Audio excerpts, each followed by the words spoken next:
Hello folks, in this lecture we are going to talk about a common issue which is faced by the developers and how do they resolve it to avoid the problem. Let's take an example that there is a repository in our GitHub account. Now developer 1 and developer 2 want to work on the same code.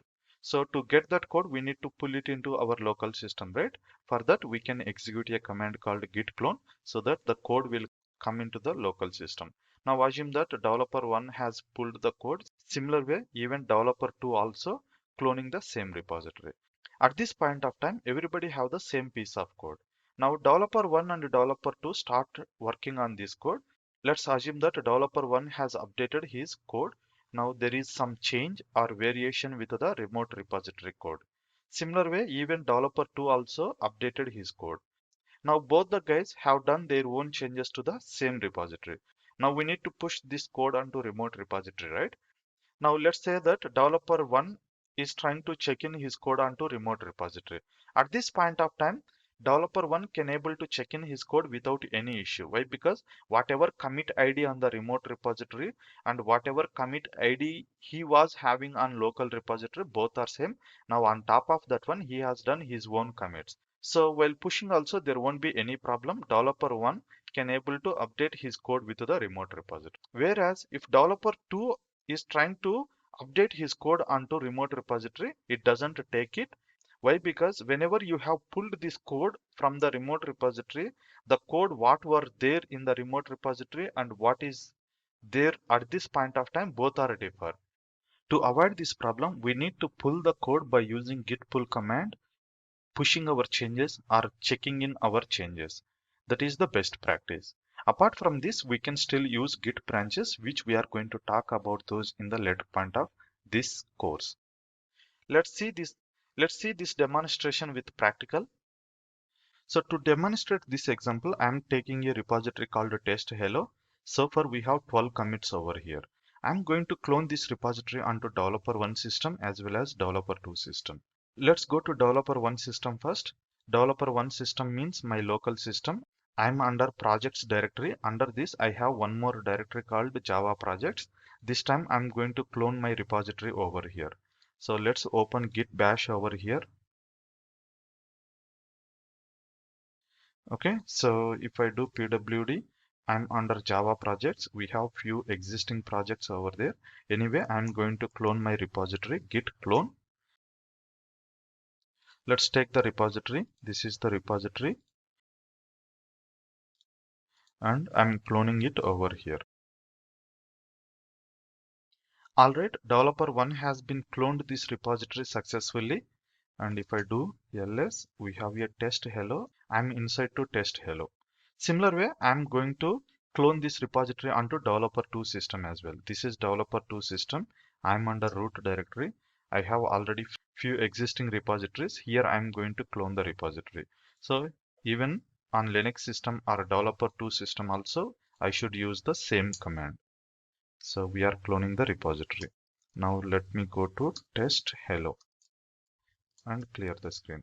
Now both the developers are start working on this repository. Let's assume that now both have the version 1 code, which means that git log if I do, you can just see here your current commit is at E97E.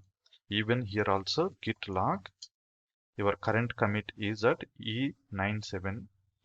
Now while pushing my code, even in the remote repository also same commit should be there. If some other commit, you cannot able to push your code. Okay, so let me update a few content in this file. Let me go to src here. Okay, main java. Okay, I'm updating this file app.java. Some updates we need to do. Let's update this file.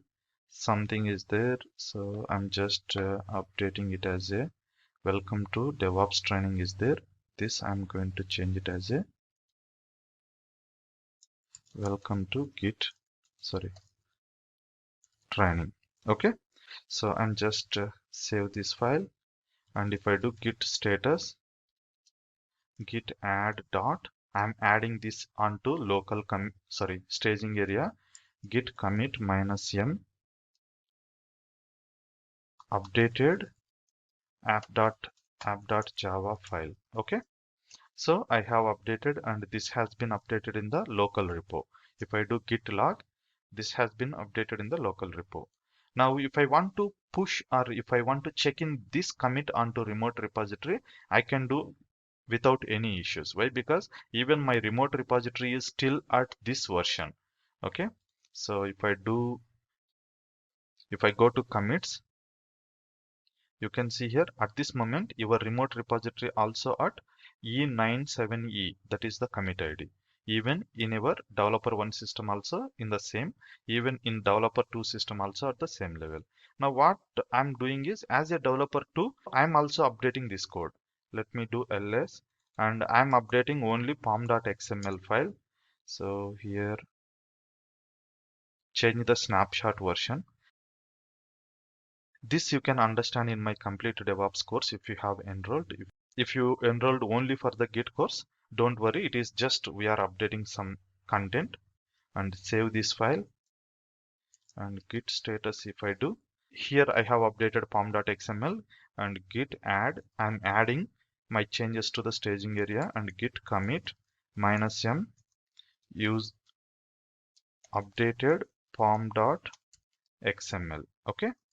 So I have updated my code and if I do git log over here, here also on top of my remote commit, I have done one more commit. Now, in this case, even developer 1 and developer 2 both are updating the same local repository. Now, whoever pushing their code first, they don't get any problem. Why? Because in remote repository, whatever commit is there, even these guys also having the same commit. On top of that one, we are updating. But whoever checking their code second time, they are going to get the problem. Why? Because if developer 1 has pushed his code, then in the remote repository, commit ID should be this one. But whenever I'm pushing as a developer too, I'm still thinking that this is the commit ID. But whereas in remote repository, the commit ID became this one. Then we get a problem. Let's see that one. I'm pushing my changes at I'm pushing my changes as a developer one. So git push origin master. Okay, I have updated my changes onto remote repository. If I go and refresh it over here, okay, one more commit which has done at 3 minutes ago. Now let me try to commit my changes as a developer too and we'll see what happens. Git push origin master. In this case, what I'm thinking, still my remote repository is at this commit. On top of that one, I'm trying to update this commit. But whereas in the reality, it has one more commit. Now you can see, okay, while pushing, it is asking for credentials because I haven't set up any credentials over here. Revd. Okay, you can see here, failed to push some reference to so and so. What it is trying to say is updates were rejected because the remote contains work that you do not have locally. This is usually caused by another repository pushing to the same reference. So whatever reference I'm trying to push means on top of this one, I'm trying to push my changes. This is the reference I'm taking, but it is no more valid reference at this point. Why? Because there is one more reference point. On top of this reference point only I can push it my changes. That is why you are getting this error. So to resolve this one, you need to pull the changes from the remote repository. Then again you need to push it. Before doing this one, if I do git log, you can still see this. This is your commit, right? Now I'm going to do git pull.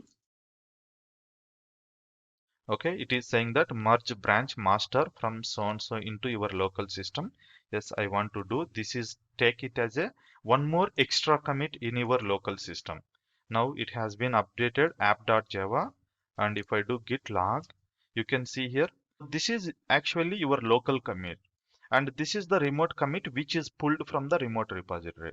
But while pulling your remote repository, your code and remote repository code has to get merged. That is the reason you will get one more commit as extra, that is merge branch. Okay, now how many commits we are having in the remote repository? Initially 12 were there, then as a developer one I have done one more commit, it became 13, but this time it should be 14, right? Instead of 14 it will become 15. Why? Because this merge branch commit also added in my local repository, and before this one I could see another commit, that is what earlier commit E97E. Okay, anyway, if I do git push over here,